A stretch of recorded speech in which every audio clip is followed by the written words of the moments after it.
நாடாளுமன்றத்தில் மத்திய அமைச்சர் பேசும்போது சொன்னார், காங்கிரஸ் டைமில் கொண்டு வந்த சட்ட திருத்தத்தில் லட்டியன்ஸ் டெல்லி, பிரதான டெல்லியில் பல ப்ராப்பர்ட்டிஸு வஃப் ப்ராப்பர்ட்டியாக மாறி இருக்கு. கொஞ்சம் விட்டா நாடாளுமன்றத்தை கூட வஃப் ப்ராப்பர்ட்டி சொல்லுவாங்க. அவ்வளவும் பொய் சார், அவ்வளவும் பொய். இந்த சட்டத்தை முதலாக வந்து நாடாளுமன்றத்தில் அறிமுகப்படுத்தி பேசும்போது கிரண் ரிஜிஜு அமைச்சர் பேசினார்.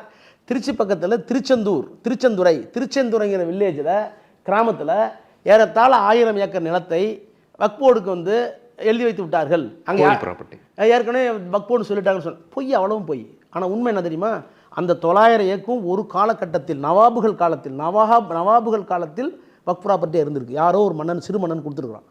கொடுத்ததற்கு பிறகு அந்த நமூனான்னு சொல்லுவோம்ல, டெக்ஸ்ட்டு, அந்த மொமரண்டம், அந்த ரெவன்யூ ஷீட் இருக்குல்ல, அந்த வருவாய் பதிவேட்டிலேயே என்ன சொல்லியிருக்காங்கன்னா, இது வந்து நவாபுகளால் கொடுக்கப்பட்டது வக்ஃப் ப்ராப்பர்ட்டி. ஆனால் 1952லேயே இந்த சொத்துக்கள் அனைத்தையும் பாராதீனம் செய்து விட்டார்கள். பாராதீனம்னா விற்றுருக்காங்க, வாங்கிட்டாங்க, கொடுத்துட்டாங்க, இவங்களே டிரான்சாக்ஷன் பண்ணிட்டாங்க. அது இப்போ இல்லை. நீங்கள் 52லேயே அது முடிஞ்சு போச்சுன்னு எழுதின குறிப்பு இருக்குல்ல, அதை மறைச்சிடுறீங்க. அதை மறைச்சிட்டு திருச்செந்துறையில் இத்தனை ஏக்கர்லாம் வந்து வக்ஃப்னு போய் சொல்கிறீங்களே. நான் கேட்டேனே, நீ வந்து இது இன்ட்ரடியூஸ் பண்ணும்போது இந்த அந்த இந்த சட்டத்தை வந்து அறிமுகப்படுத்தும் போது சொன்னது உண்மையாக பையன்னு கேட்டேன். பதில் இல்லை. ஏன்னு கேளுங்க, இந்த நாடாளுமன்ற குழு வந்தபோது திருச்சி கலெக்டர் கூப்பிட்டோம், ரெவன்யூ கலெக்டர் கூப்பிட்டோம், வக்ஃப் போர்டு சேர்மனை கூப்பிட்டு இந்த மாதிரி நாடாளுமன்றத்தில் அமைச்சர் பேசினார் உண்மையானு கேட்டோம். அது மாதிரி இல்லை.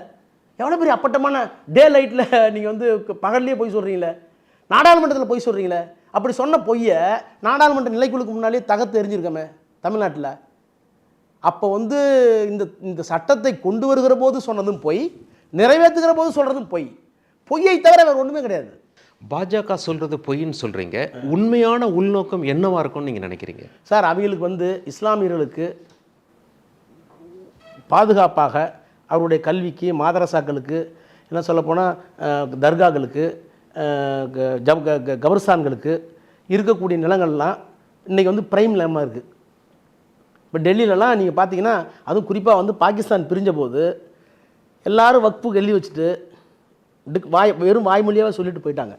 அந்த சொத்துக்கள்லாம் இன்றைக்கி வந்து கனாட் பிளேஸ்லேயும் பார்லிமெண்ட்டை சுற்றி இருக்கிற பயங்கரமான வளாகமாக இருக்குது.